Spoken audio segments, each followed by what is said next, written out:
I remember when the pandemic started. In the beginning, it was a little bit, I hate to say this, exciting. It felt like a big snow day, like we were all going to hunker down, uh, you know, play games, make our favorite foods, and just like have some good family time. Um, when it became apparent that we were in it for the longer haul, I think that started to take a toll. I think I was scared more than anything else.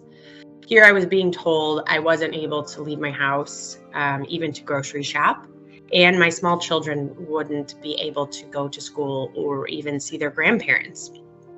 I remember thinking it was all being blown out of proportion at first and not really understanding the true impact COVID-19 would have on our lives. COVID became really real for me, with an impact to my work and home life in March of 2020. At the time, I was supporting 6 clients, and some of my clients were already saying they were shutting down outside visitors to the office. My kids' school was canceled and life really seemed to stop immediately.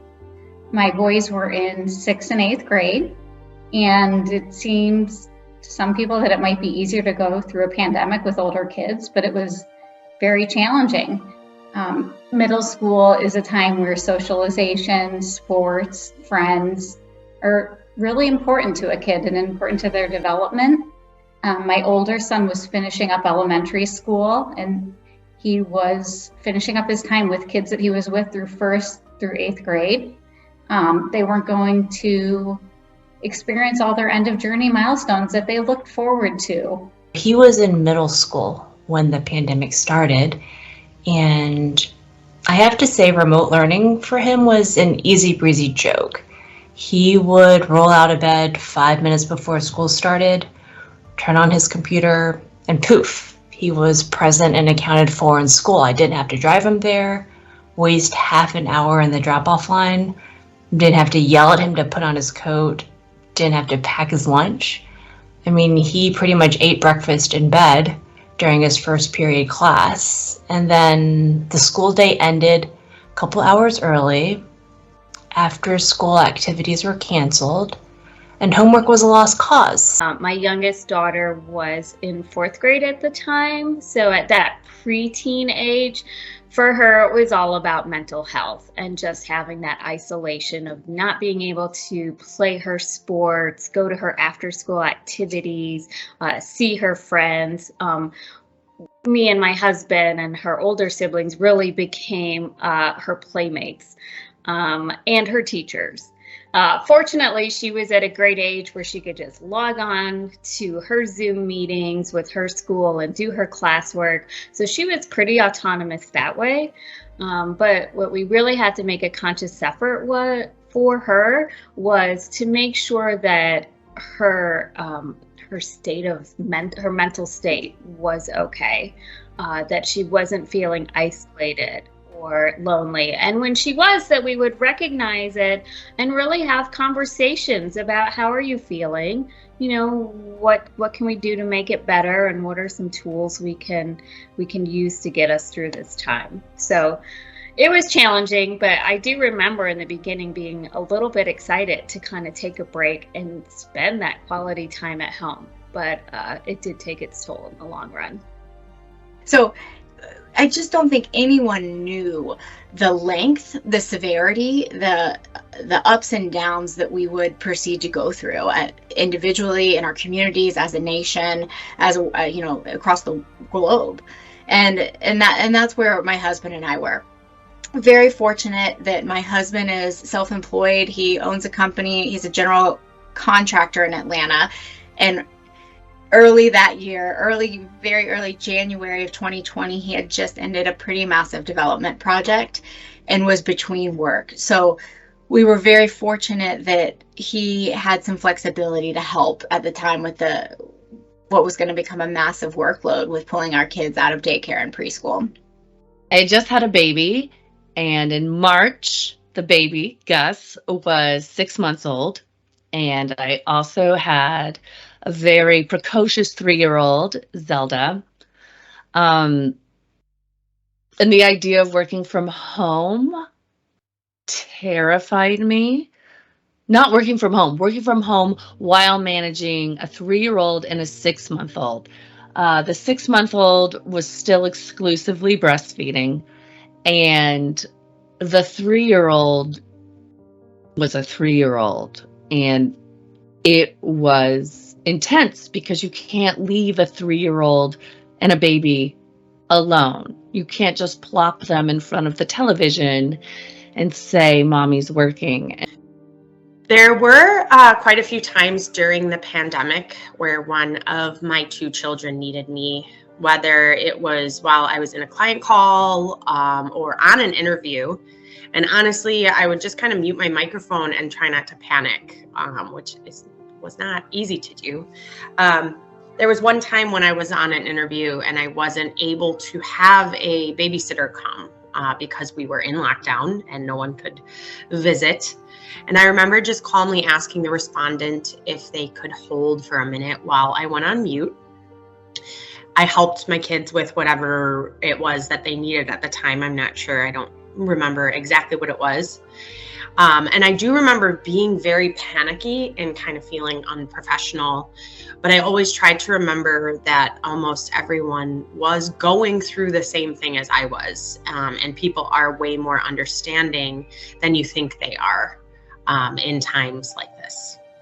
Because we were such a close-knit Strategex family, and my daughter was so comfortable popping in and out of the camera when I was on Zooms. I remember being on a client call where I was presenting and she kept coming and I was doing like this behind the screen, like, go away, not now, all trying to hide from the camera. And for some reason, she took that to think that she couldn't be in front of me, but she started calling my cell phone. And I remember being like, this is not good. Whatever's going on there, we're going to have to talk about. You can't pop into every Zoom and I can't just pause and say, hey, hold on 1 second at every time. So we did have to have some conversations about, if you get a thumbs up, come on in. If not, like, I need you to go away and stay away. And I promise I'll get to you as soon as I'm off this call. One of the most humorous stories that happened to me with a kid interrupting a meeting. It was late summer. The kids were still home. We had help here with us. We had hired a young woman who was going into her senior year of college and hadn't quite returned to school yet. And Jack had just turned 2. So we were potty training and she was helping me potty train. And the way I approach potty training, and everyone does it differently, is no clothes on. So the kid is literally walking around the house with no clothes on, and it helps them not have an obstacle when they realize, hey, I need to use the bathroom. And, it also makes it easier for the parents to prompt because you see certain behavioral traits come through when they're ready. So anyway, Jack's walking around with no clothes on because he's potty training and he's doing a great job. I'm on a meeting with a Strategex colleague and my client, all males on the meeting. And, frankly, all middle-aged males or past the young child phase. And Jack comes running into my office and flings the door open, completely undressed, completely naked. And he goes, Mommy, I did it. And so without missing a beat, I was like, high five. So everyone got an authentic peek behind the curtain at what goes on in the DeRozier household during potty training. In Chicago, everything closed down. Everything closed down. We could not access the parks. We could not access restaurants, play places, anything. And we live in a condo, like so many Chicago families do, and we don't have a yard. And it was our daily job to tire our children out such that they would take a 3-hour nap so that we could have at least 3 hours of total focus time. That was our biggest job. And so I think that Zelda, particularly, she's old enough she'll remember this time as a time that she played in parking lots, because that's all we could do, was go to abandoned parking lots at restaurants that were closed and schools that were closed, and bring her scooter and let her play there, because there was nothing else to do. The parks typically had locks on them, so we couldn't even go in there. One of the hardest parts of working during the pandemic was making sure that Lauren was getting FaceTime. You know, she's in front of a screen in her room doing online learning. I'm in front of a screen in my office, you know, talking to colleagues and clients, and really had to make sure that she wasn't feeling isolated and that, you know, we were having that face-to-face time. So we would make plans to, you know, hey, we're going to go on a family walk. Or, hey, we're going to go sit and, you know, eat lunch outside when it was nice out. Or, you know, making a concerted effort to make sure that we all weren't just lost in our screens and in our own world, and that she was still having those relationships and trying to kind of substitute what her friends were doing for her, but getting her outside, giving her chances to talk and be silly and be fun. Strategex has 25 fundamentals that we discuss as a team that are kind of our secret special sauce for what differentiates our culture. And there were a ton of them that applied to the way we handled what changed during the pandemic. A few of them, you know, speak up, speak straight. We have an open invitation to speak up, down, across the entire organization with one another about what's going on in our lives, getting clear on expectations. Well, you know, this needs to change. We are all very empowered to express what's going on and what our needs are. And so that was an important fundamental. Also, pitch in wherever necessary is one. And so when I had childcare issues and Rick would cover the client meeting for me. He said, he would say, I got you. And vice versa. So we all pitch in and do whatever it takes. Yes, we expect results. Our clients expect results. Get your job done, but take care of your family first. And if that means, Jen, you freed up all this time because you don't have to fly everywhere anymore, but I'm not going to put you on another client because now that time needs to be spent helping at home. That's what we do. And that's what we did. And that is what David did.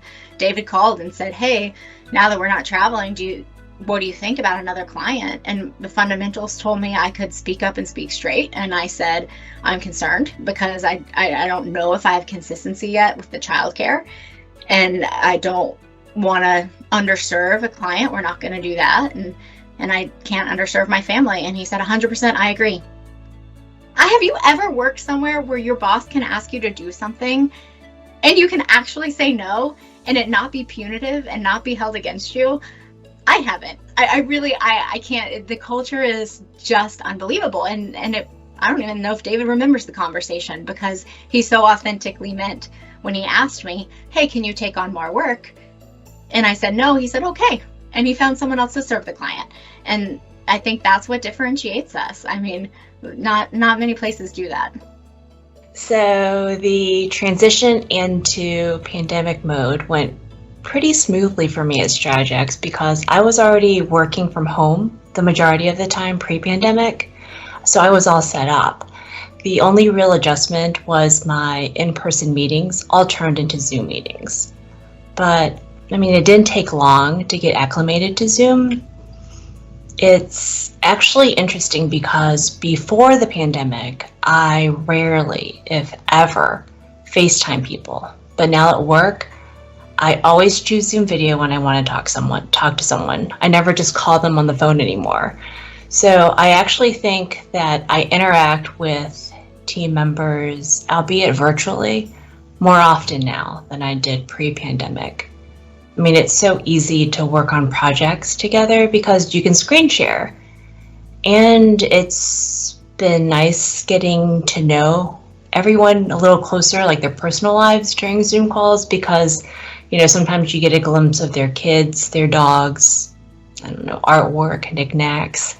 So I actually feel my team grew a little closer after we were forced to go virtual. During the pandemic, my boss at the time was Sandy Nash, the CFO, and she was really wonderful during the pandemic. She always is, but it even gave her a better opportunity to showcase how great she is. She checked in with me regularly.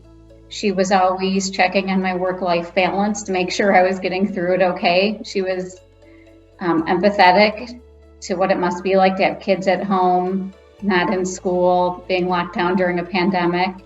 She was always checking to see how my whole family was holding up.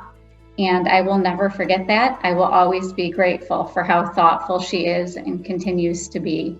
And I am appreciative to her and Strategex for that. Strategex really was and continues to be incredible for everyone, especially parents. And I think it's because they've all lived the life of the working parent, and they empathize and they understand. And I think they know that if you give people autonomy and trust and freedom and balance, that people and talent will give back in ways that they've never given before. At least that was my experience. Was I appreciated what Strategex did to support me so much that I was willing to devote that much more time, that much more energy, that much more passion to Strategex because of how they treated me. Throughout the pandemic, Strategex was amazing. I don't know if it was intentional or not, but leadership along with fellow colleagues and teammates really band together and kind of express this common understanding for the hardships everyone had to go through, or everyone was going through. So I do think it helped a lot that mostly all of leadership has kids, whether they're small or older. And therefore, everyone was able to have that empathy that kind of comes along with going through a traumatic time when you do have small children. There was never really a time where I felt like I was being pressured when times were tough. There was never a time where I didn't feel 100% supported by everyone on my team, leadership included. There was a time when I was on a call with my team, and one of my kids came into the Zoom call unintentionally. And the amount of people who really just took the time to say hi to my kids, or to my child at the time, it was McKenna, and ask her about her day. It was just heartwarming. Honestly, I'm not trying to sound cliche, but I don't think I would have been able to get through the pandemic as a working mom if I didn't work at Strategex through the whole thing.